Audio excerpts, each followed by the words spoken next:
Cut. You just walk out. Hi guys, welcome back to Clarity with Friends. Today we have a special little treat for all of us. It's going to be Clarity with Family. This is my Uncle Tim. Hello. He is a communications professor at Biola University in California. That's right. And does a whole bunch of a lot of stuff really around the world that I don't fully understand, but it's cool. Would you say like communication is one of the things that's like your whole thing? It is my whole thing, yeah. I mean, honestly, you can't have a good marriage, good roommate relationships without solid communication. And sadly, we're struggling to do it today in our country, which is evidenced by this upcoming election.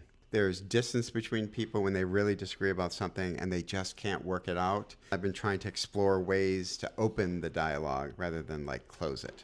And I mentioned politics real quick because the stereotype today is that Americans don't agree on anything. Let me give you a statistic.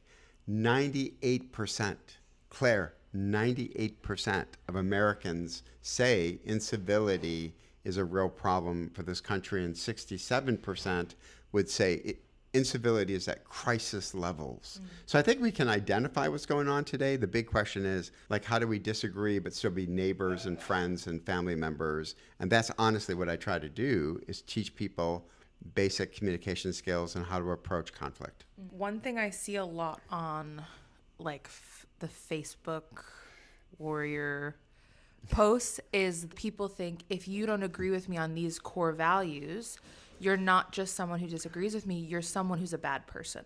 And you're cutting someone it who off. is hurting me. Yeah. And I see it on both sides. Yep. Any major issue, both sides are saying, if you disagree with this, right, you are inherently a bad person at your core. And I'm going to cut it off, right. We're done. So I interviewed Arthur C. Brooks from Harvard. He writes for the Atlantic Monthly. He said, we don't have an anger problem, we have a contempt problem.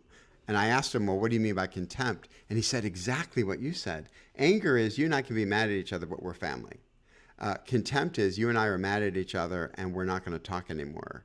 So there was a study done on the 2016 presidential election where 33% of the respondents said, I no longer talk to a family member because of the 2016 presidential election. That's contempt. And I just think we need to fight for the unity of this country, for the unity of families, to say, listen, we can really disagree and vote differently and have different opinions. But at the end of the day, what unifies us? And I think America is really struggling today to say, okay, what is the unifying factor that brings us all together despite our differences? Do you have conversations with people where they feel open to civility but don't know how to approach people who don't yet? Because you're always going to only be talking to one side of the conversation. No matter who you're talking to. Right. They're going to go on and talk to someone who's never talked to you. Right. So how do you approach that? So I love that. That's a muscle we have to develop. Like today, I think we don't even encourage that muscle is developed. Why would you listen to a person who is unbiblical? Why would you listen to a person who doesn't share our core values? What's the benefit of doing that? And I want to say, man, we got to recultivate this idea of community. And I think that's the second great commandment is neighbor love. So part of neighbor love is we find a cause that unites us. Now in California where I live, we had wildfires that really hit us, and you probably see it on the news.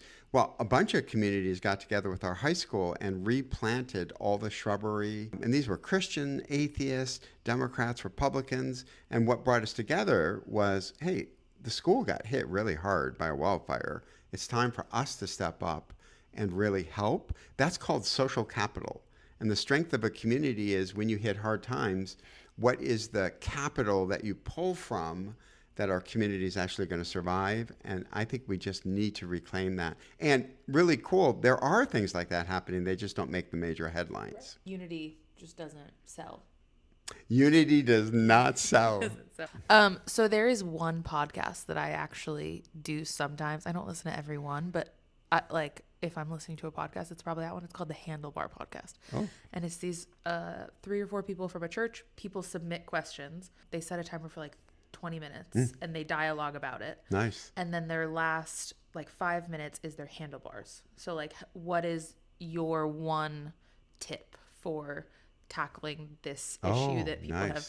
And they call it the handlebars because steering a bike. I like that. Something. I like that.